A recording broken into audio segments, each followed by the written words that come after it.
US office and grow it exponentially in our offices in the Philippines. We've got just over 800 full-time staff in an office just south of Manila.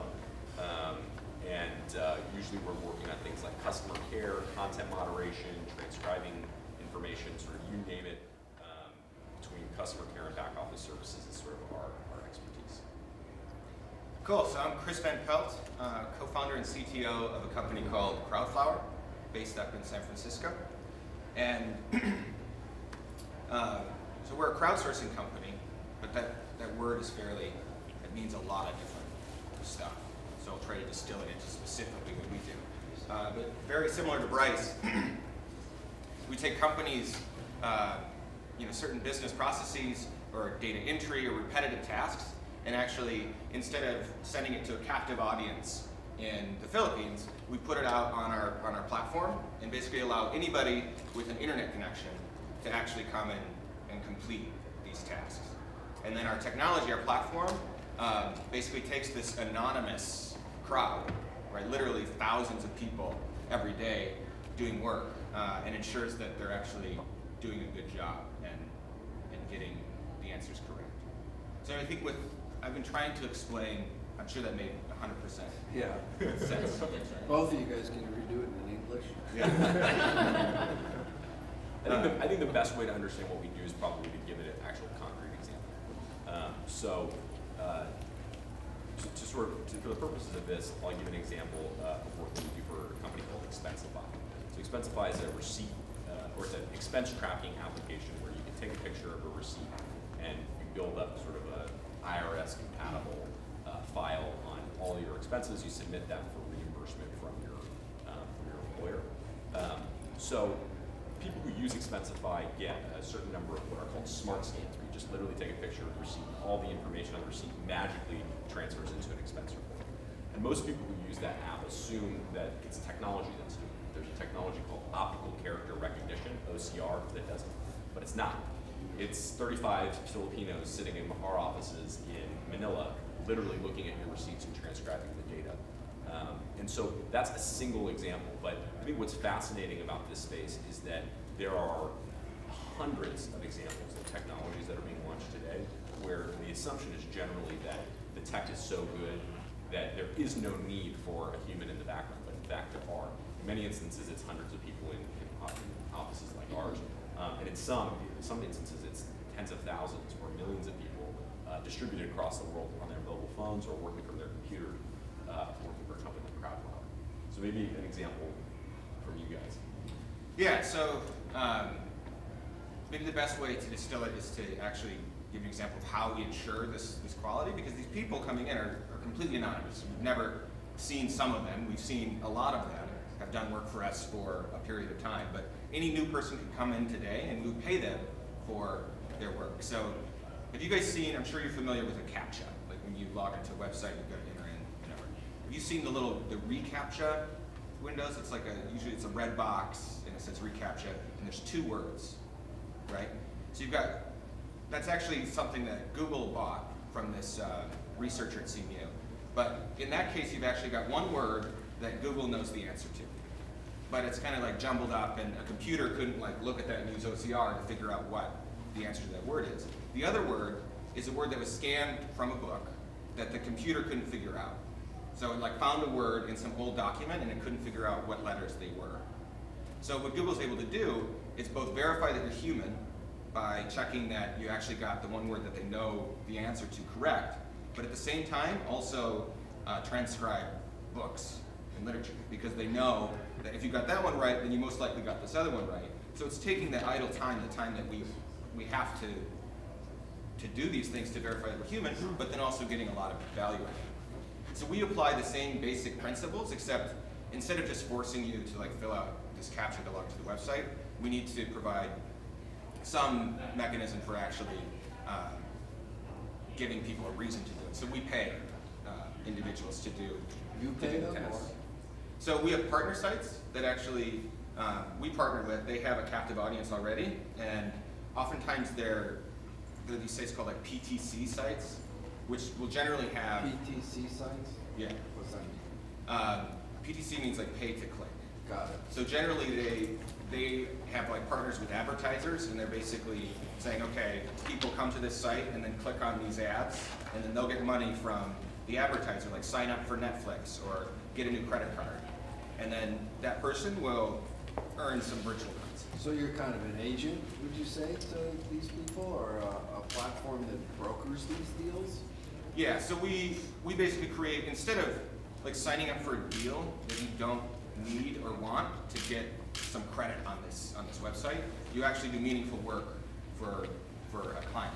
And we provide kind of a platform that enables these websites to monetize their user base while also getting this valuable work done for our clients. So a specific example of what one of our clients might want, so Instagram was actually mentioned in the abstract of this talk, but Instagram, we work with Instagram to say if someone like flags an image as being inappropriate, they need to figure out, okay, is there like some really inappropriate image on the platform, or is someone just ticked off because they look really crappy in their dress or something, I don't know. So those images would get sent via our API into our platform. We'd send that image out to the crowd and basically say, bunch them up, batch them together and say, we've got 20 images. Tell us if any of them are inappropriate. And then to ensure quality, we would mix in images that we know are inappropriate and images that we know are not inappropriate. And if the crowd isn't agreeing with our predefined answers, then we know something's wrong and they're not doing a good job. The MPAA. Yeah, basically, or the censorable, or the police force. So yeah, we do the same. What's your revenue? We do the same actual process for a company called Whisper, which is a mobile app where you can share secrets. It's kind of like the mobile version of Post a Secret. But the reason that they use a captive audience, an outsourced audience, rather than a crowdsourced audience is they need instant answers. So they need to know immediately whether all these thousands of photos and texts that are being posted every single day are appropriate or inappropriate. And the reason for that is because they're social indicators. So there was a company that was started to a lot of hoopla 2 years ago called Chat Roulette. And this was going to be the next biggest thing. But Chat Roulette quickly went the way of the dinosaurs because it had a dick problem, basically. like half of the people on it were just dudes jerking off in their apartments. And the reason that happened was because there was no police force. There was no content moderation force to come in and say, okay, that's inappropriate behavior, remove that. Once you've got a social indicator, right? Once you've got one person breaking the rules, it tells the rest of the community that, hey, that kind of behavior is actually acceptable. So there's actually a sociological theory called the broken windows theory, which says you put a car in a neighborhood and nothing is wrong with the car, and 2 weeks later the car will be fine. But if you break one little window in that car, it's very likely that same car will be destroyed because that broken window is an indicator to the rest of the community. And so the same thing is true of any social network. If you allow for pornography or violent images, foul language, that's an indicator to the rest of the community that that's acceptable behavior. And it's likely that that behavior will reinforce itself, and you end up like Chat Roulette, protecting it. So, I mean, those types of moderation examples are perfect examples of ways where both crowdsourcing and outsourcing can be solutions to protecting the community itself. Yeah, but I think the important thing to remember too is like both the examples we've given, kind of this receipt transcription, taking an image of a receipt and turning it into words, or looking at a picture and deciding whether or not it's a penis, are two problems that, like, we tried to make computers solve these. We would love it if we could just pump an image into a computer and have it say definitively, this is something that meets my terms and conditions and requirements, or this is something inappropriate. And we can't do it. We're not there yet. I mean, maybe someday we get there. And there are whole bands of computer science which are dedicated to this. So as I mentioned, optical character recognition. There's computer vision, which is trying to figure out the appropriateness or inappropriateness of images. But the issue is they're not anywhere near 100% effectiveness, which you need to protect the community or form an expense report. Actually, Chris, what's the most complex problem that you've had the crowd solve? Well, I guess the first one that came to mind is something we do a lot of, which is basically going out and enriching information from our clients. Generally, it's like a lead database. So for instance, we work with Autodesk, and Autodesk has thousands, hundreds of thousands of customers that use their products, like CAD and all these other things. And they've got this big CRM with all of these contacts, but that's kind of constantly getting out of date. And all these businesses are changing. Some are closing, some are changing their name, maybe they got a different phone number. And also specifically for Autodesk, they needed to understand more about their businesses to actually compensate their sales team appropriately. So they compensated their sales team by vertical or industry. So what type of business is this company in?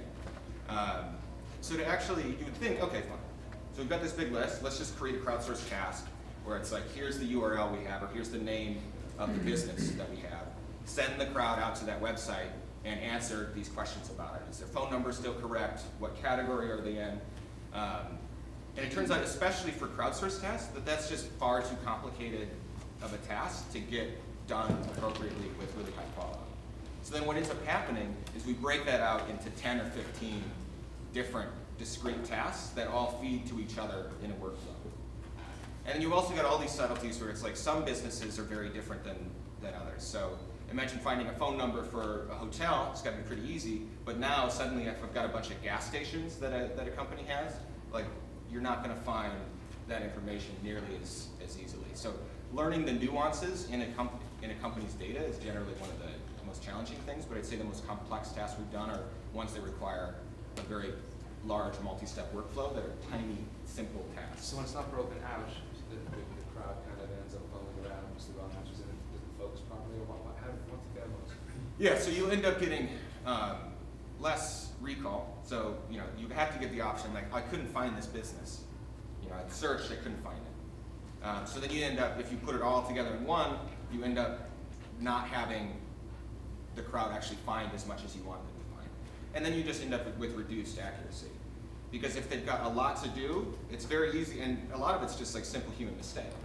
Like, oh, I forgot to get this phone number, I forgot to get, or I maybe like rushed to get this done. Where it's like really simple, discrete tasks, you'll get much higher throughput, and there's a lot of efficiencies in there as well. You can almost think of it as like an assembly line. But also with the crowd, they have the freedom to choose what piece they want to do.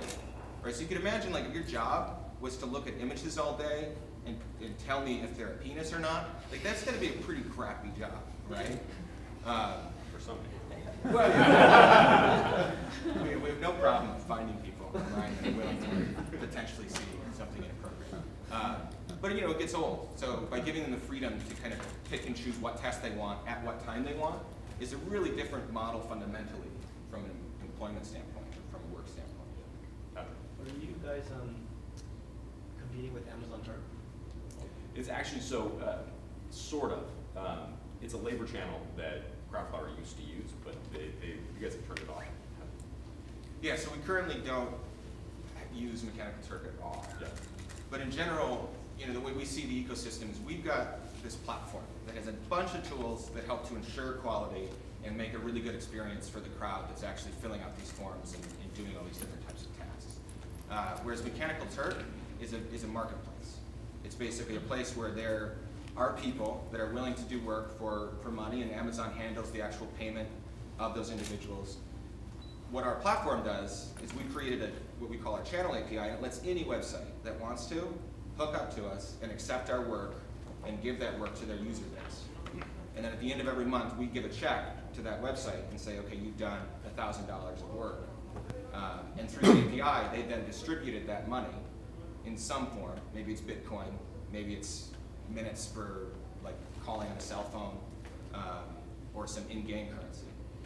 But the difference is primarily we're a tools company, whereas Amazon is just a marketplace, a place where people can. So just for somebody who is like a star at this, an individual that goes to these sites, how much can they earn in a year? Do you have any statistics on that in terms of, what does this mean in terms of people in the future actually making a living out of this type of work? So the vast majority of people that do work on our platform in the crowd are making less than, say, $600 a year. We know this from specifically with Amazon Mechanical Turk. If someone makes over $600 a year, then you send them a W-9. Right. But it's important to note they're not working full time. So an hourly rate, what would an hourly rate be for people working in the platform, effective hourly rate? I mean, it can vary between the types of tasks that they're doing, but it's anywhere from $2 to maybe $7 an hour. But so like so do you have certain superstars that you know are individuals that aren't consortium of people that are making anything significant? I mean, do you have like your top 1% performers or anything like that? Yeah, so basically within the platform, we've been able to look at historical performance of individual contributors, and then use that data to say, okay, who are the star performers? And then we segment the crowd by these star performers. So we have, when you go to target a task, you can say, I only want to send this task to the top 1% of the crowd. And in doing so, you're generally paying more because they're not going to accept work that pays below market or whatever they're willing to do the work for. And is that based on the quality of their past responses or the volume, or both? Both. There's a number of signals that we'll use to indicate whether or not someone kind of makes it into this high-level crowd. And then there's also very specific, focused skill crowds. So it's a global workforce. And we'll have crowds that are like, okay, they're bilingual, they speak English and Portuguese. And you can target to these specific segments of the crowd as well. So I think there's an interesting segue when you start talking about how much someone's earning, because one of the questions that we're constantly faced with in this industry is what does the future of work actually look like? So there's been a lot written about this recently.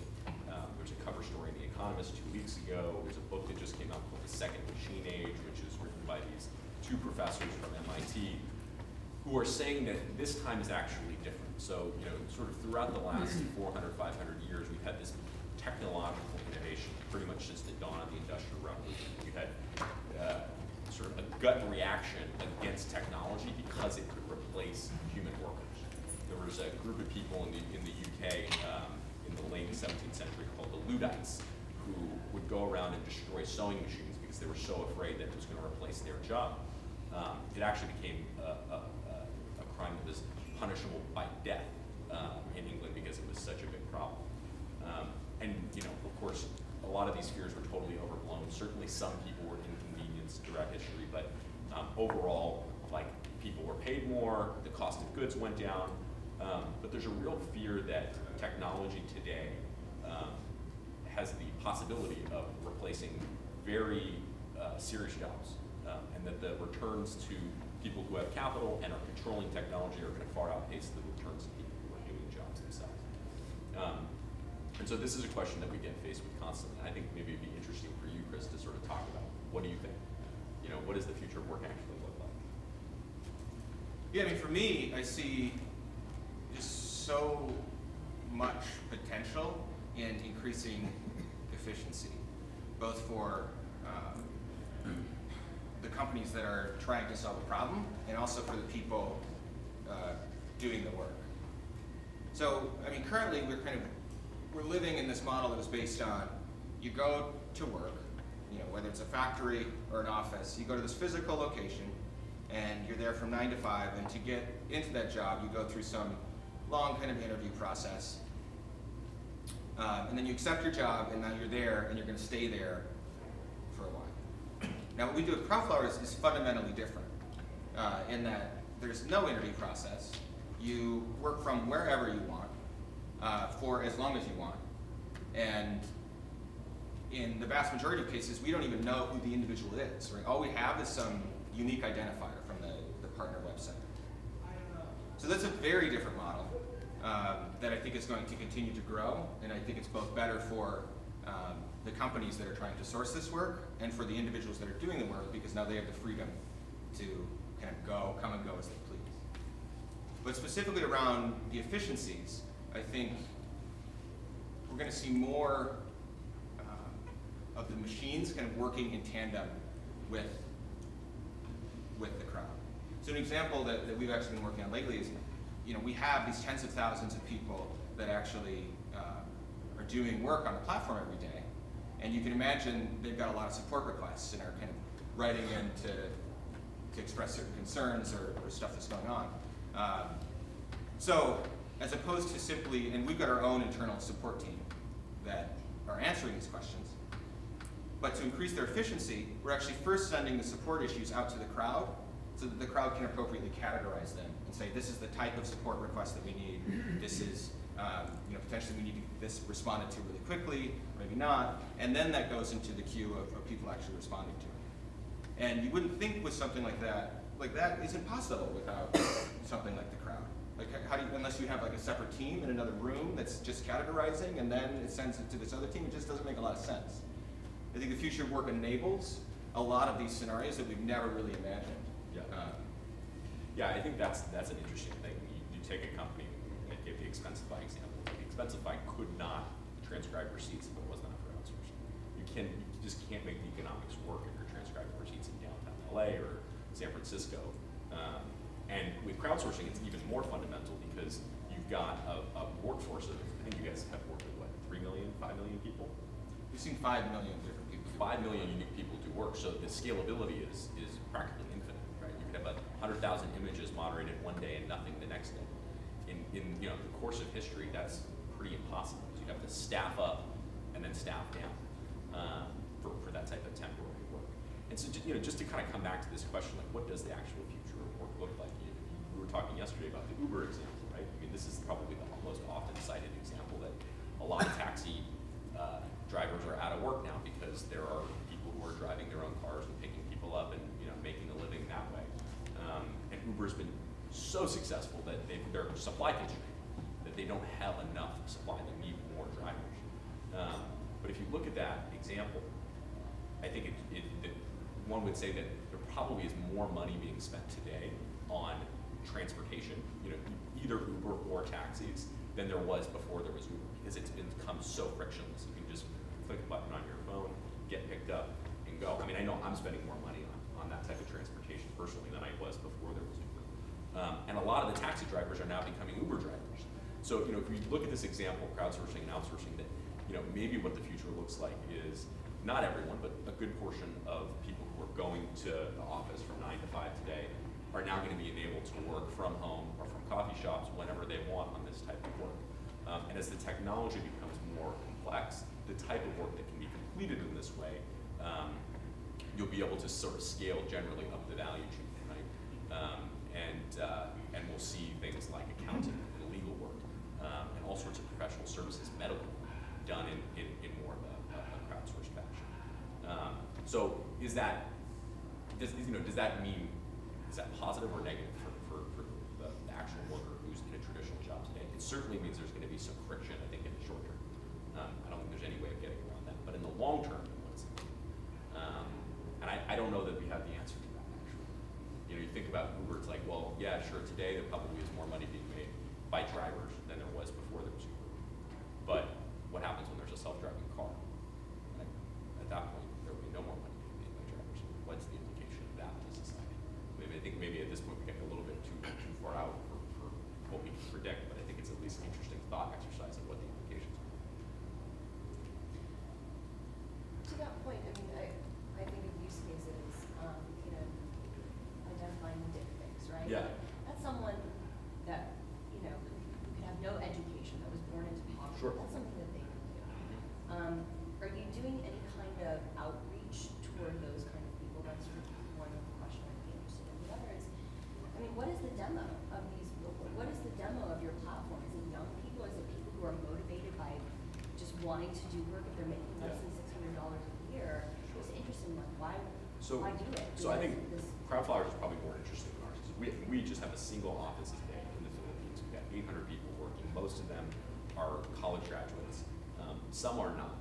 And generally, the way that we structure it is, we'll bring in people who usually could not get jobs. 10% of the Philippines population does not stay in the Philippines. They get on a plane and they fly to the Middle East and they work in low wage jobs because there actually aren't enough jobs for these people.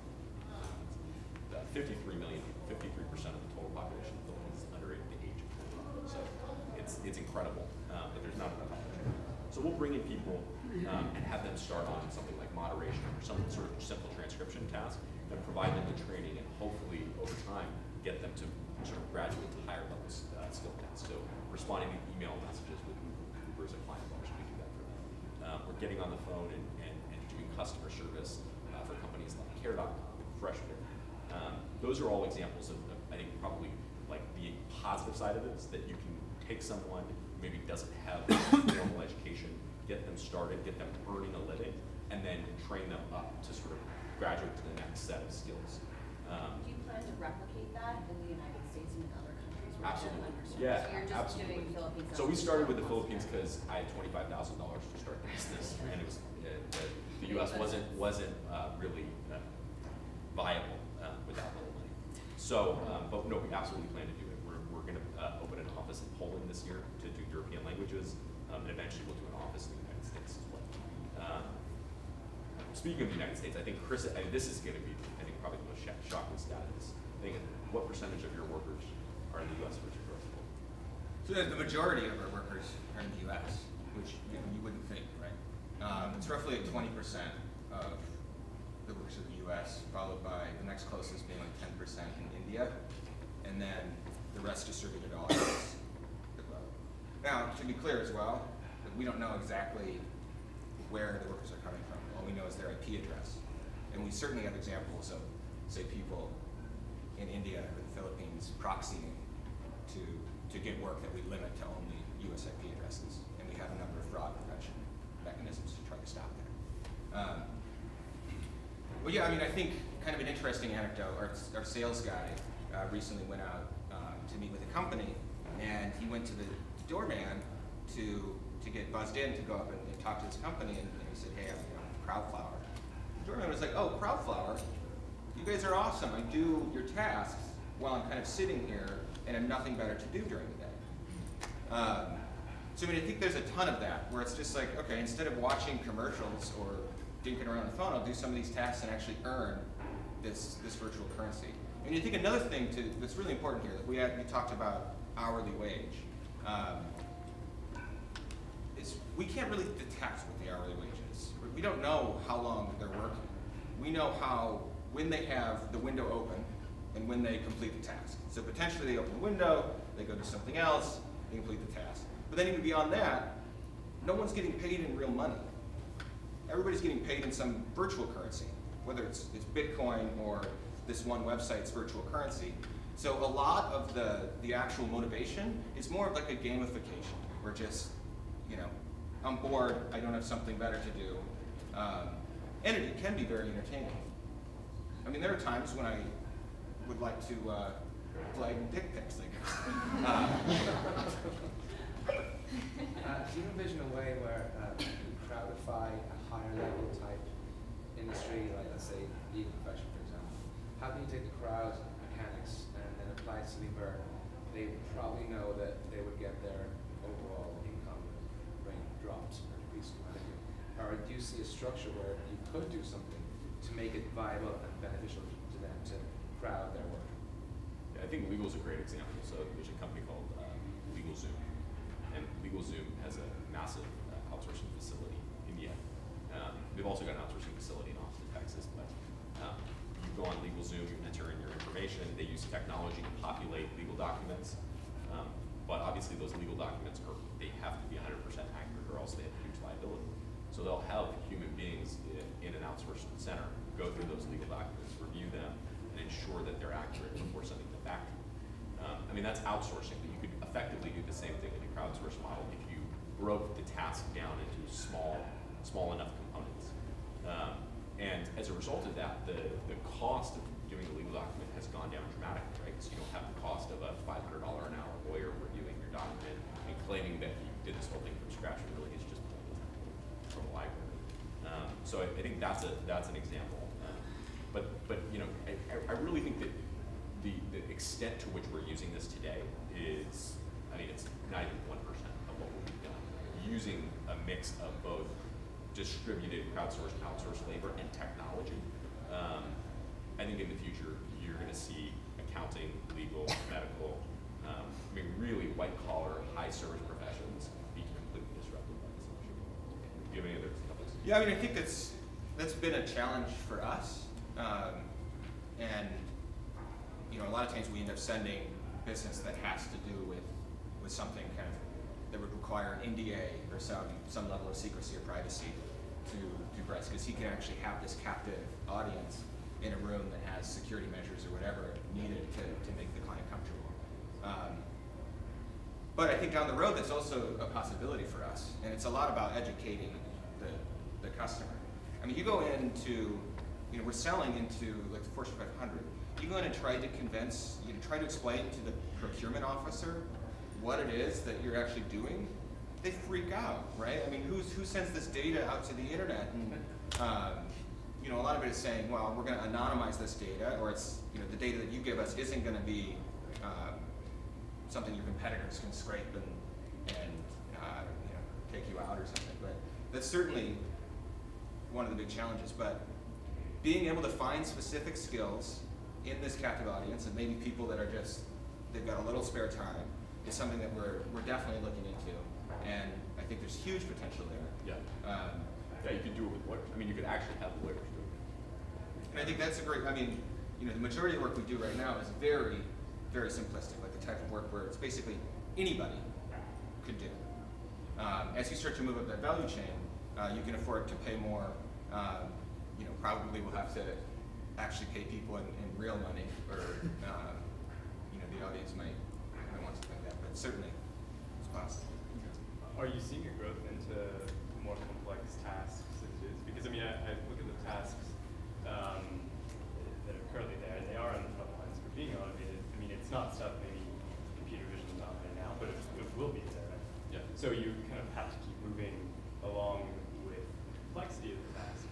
Are you already seeing that? Sort of like things are taking on bigger and bigger? I think for us, when we started at the absolute bottom of the value chain, right? It was literally transcription, image moderation, and sentiment analysis. So we'd read tweets and say, oh, this is a good tweet, or this is a bad tweet. And we saw the sentiment analysis go away very quickly because it was not mission critical, and the technology was accurate enough, right? So if you can say, listen, for 1,000 tweets for $10, right? We can guarantee that you'll get 80% accuracy. Or it's 1,000 tweets for $100, we'll guarantee you get 99% accuracy. Most companies are like, look, at scale, it just doesn't make sense. So I definitely think that technology that approaches sort of 80% plus accuracy in non-critical workflows will do away with a lot of that sort of lower value work. But if you think about things like transcribing data off of a receipt, that's a mission critical work. Right? It has to be 100% accurate, or you're just not confusing it. And so for us, we think that probably it's sort of 5 to 10 years away before OCR or voice-to-text technology gets accurate enough to be able to replace that type of work altogether. But I don't know. I think the challenge for a traditional outsourcing company in that space is that you've got a crowdsourcing company who could probably do it cheaper. And so we tended to sort of begin to focus on higher value work, actual stuff that actually touches the customer. There's sort of, speaking of like crowdsourcing, like high level stuff, there's sort of something that sort of does it already. Like, in the New York Times, they have that thing where it's like a mysterious diagnosis. We don't know what's going on with this medical disease, and then all these doctors like will submit their like what they think the diagnosis is and stuff. And it's like on their free time they just sort of fun. But it's like kind of brilliant because it's like sometimes they hit upon it or whatever. Absolutely. To, like, you think about things like the X Prize, right? Where it's like, okay, we're going to put out this sum of money, and we'll have a bunch of people working on solving this problem. Or Netflix did it, where they're like, anyone who can make our algorithm 10% more accurate, and then you have all these teams that were competing and creating all this knowledge. So crowdsourced competitions have tended to work, I think, really, really well. It's a high skill. Yeah. Work. Especially in the data science realm. Yeah. Every data scientist, they want more data, right? There's never enough data. And the way Crowdflower started was out of the need for data and labeling.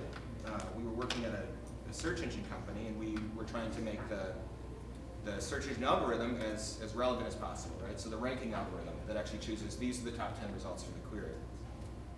And all the big boys have these massive teams of people. They call it their editorial team. That anytime they change their algorithm to re-rank the results, they have to have humans actually look at the results and say, is it better or not? Because this is a highly subjective task. And you've got to like derive what the person wanted from the query and then say, for each result, is this good or not? And then they'll feed that data back into the ranking algorithm to help improve it, or at the very least, figure out if they've actually made it better or made it worse. Yeah. And all of these data science-y algorithm tasks benefit from the ability to have editorial analysis and labeling. And most of the time, it's the data scientist that's doing the labeling, which is crazy, right? You've got this person who's like highly paid, highly specialized, sitting there and labeling results so that they can retrain their algorithm and make it better. Yeah, I think it's interesting to think about. Most people don't know that Google, Bing, they've got tens of thousands of people who work on this full-time, part-time, literally just looking at the results every time they change their algorithm, being like rating on a 1 through 5 scale the quality of the result that's coming back and making sure that spam doesn't come out. They feed that information back into the algorithm, and basically the man is teaching the machine how to get better results going forward. So one of the things you talked about, kind of going up the value chain to accounting and to legal services, do you see a problem in that when you get into more complex tasks that you're going to have an immediate feedback loop with the evaluator?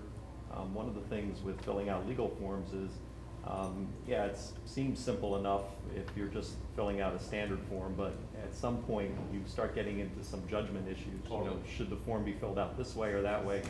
Do you think in the next evolution of your company that you would have some sort of way of having a communication or a dialogue between the person wanting the form filled out and the person actually doing the work? Because that seems to be where you really get into, even with medical diagnoses, I mean, people have questions that they need answered.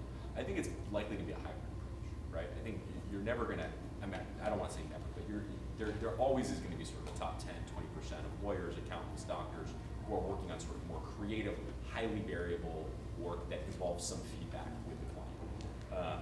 But there's a huge portion of that work which is very standardized and really can be sort of packaged up in a nice product that will be automated. And whether you do it yourself or your lawyer or an accountant is charging you an hourly fee to use that service, it absolutely is going to happen. But I don't think you ever get to a point where a contract, you know, for a complex M&A deal is done by filling out a form. There's no lawyer in between to sort of negotiate that deal. I don't think that will happen. I think when you start talking about an actual company, you're going to have probably a company like a Crowdflower or a TaskUs handle the productized side of it, and then send that over to a lawyer who will be able to sit down and walk you through sort of the more nuanced, complex elements of that. I don't think you're going to have a merged company where they do both, because traditionally companies that are very service oriented aren't very good at doing sort of the highly productized stuff, and vice versa. I mean, this is where Bryce and TaskUs really excels. We can't really deal or do these tasks where it's kind of an iterative process and we go back and forth and kind of figure out what's going on with the customer's data. We've got to derive that through other means, which oftentimes just doesn't make sense for the type of task that's going through the system. I mean, currently we have what we call Crowd Lab, which are basically kind of a captive set of 10 to 20 people. They're like good friends of Crowdflower. We're in a chat room all the time, and they'll be reporting like, oh, this task that just went up, it's screwed up in this way. Or we'll say, hey, can you try this before we send it out to the rest of the crowd and give us some feedback on any instructions that are maybe unclear or ways in which we could improve the task. But the ability to kind of reach out to that one individual is something that we currently not. Yeah, I think the key there is training. So how much training is necessary to deliver a task? So for an outsourced company like TaskUs, you can take a month or 2 months or 3 months to really learn all the nuances, all the variables, and what the client wants. But a crowdsourced company like Crowdflower has to sort of reverse engineer the process to its micro components where someone can learn that specific task within about 5 minutes, right? Otherwise, if it's a day-long training or a week-long training, they're just going to walk away from the task itself. Yeah, I think a great example of that is going back to I love going back to the dick pic example. I'll go back to it. So we had a client that they ran a mobile dating service, and people would upload an image to have the profile picture. You might imagine people uploaded images that maybe they shouldn't to be the profile picture, but they wanted a quick turnaround to figure out, is this image appropriate or not? And I mean, there's the very obvious things that are inappropriate, but this client was really particular about certain cases. So, for instance, a man could have his shirt off as long as this man was outside, like at the beach or by the pool. If the dude's like in the bathroom, taking a picture of his ass, that was considered like too overtly sexual. So we trained the crowd through these truth answers. Where I said before, we put in images that we knew were inappropriate and knew some that weren't. So we put in images of dudes flexing their pecs in a bathroom, and if someone got that wrong, we'd say, hey, you should have flagged this, and we'll actually give them a reason. So it both trains the people doing the tasks and also measures their performance. Do you guys work with any advertising companies? Yeah, so I mean, the main thing that comes to my mind would be like sentiment analysis, or basically analyzing campaigns to see kind of what the opinion of the social media landscape is about a certain product. Or moderation too. I know we were talking recently about, so like you have a lot of these campaigns today which involve lots of social feedback. So, you know, submit your photo with your can of Coke or whatever it is. And those campaigns are really interesting because, of course, you want to make sure that they're appropriate, but you also have the complex nuance of there better not be a can of Pepsi or a Frito-Lay product in that image, right? Which is kind of interesting because you can pretty quickly tell like this is appropriate or inappropriate, but when you start to iterate like, no, specifically we've got to make sure that there's no competitors' products in these images or videos, that becomes a slightly more complex task. I mean it more like paid participation, or like, you know, if you can identify a dick pic, you can watch a YouTube video. Sure. And you know, like a pain point for my company is, you know, we have branded videos and we need to drive up viewership and we want complete view-through rate, right? So I can sort of, you know, at a margin activate someone, you know, activate this task in Crowdflower to just sit and watch videos all day long, click on the ends. Like, that's awesome, but then I would think, oh my gosh, is Google gonna come and sort of, is that work that you would want to take, right? Because then that sort of puts you in a weird spot, then you're sort of gamifying. Or if I sell something to a brand, can I activate Crowdflower to participate in the, take an Instagram photo and hashtag Coke, you know? Like human botnet. Right. No, it's happening for sure. Right. I don't know. I mean, I don't know that Crowdflower is doing it, but there are tons of people who do this to manipulate YouTube views, and also drive up Google search results, right? So like a classic SEO tactic. And the problem is you need people at distributed IP addresses so you can have human beings do this. The most interesting one is Google now has this algorithm that like will predict what you are looking for in terms of a search. So if you type in like my name, like Bryce Maddock, right? It'll say Bryce Maddock, TaskUs, you know, something like that, based on past search queries. But you can totally manipulate that using Mechanical Turk by basically just asking people to go in and type in like Bryce Maddock, really good looking. You know? So like that's, I mean, and that's something that I've seen my friends do as just sort of a practical joke. But it's, I mean, yeah, exactly. But it's.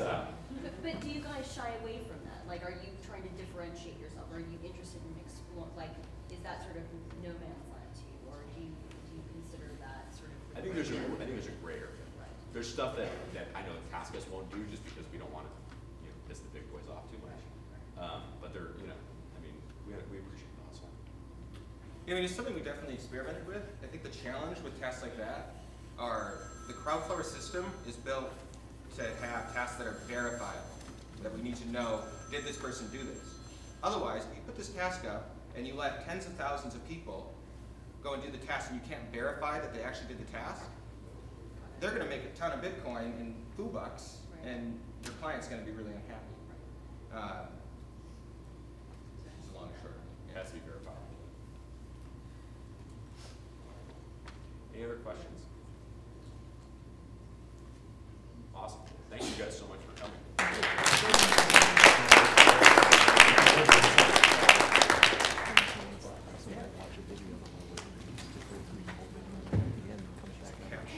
I know, I think we should. Yes.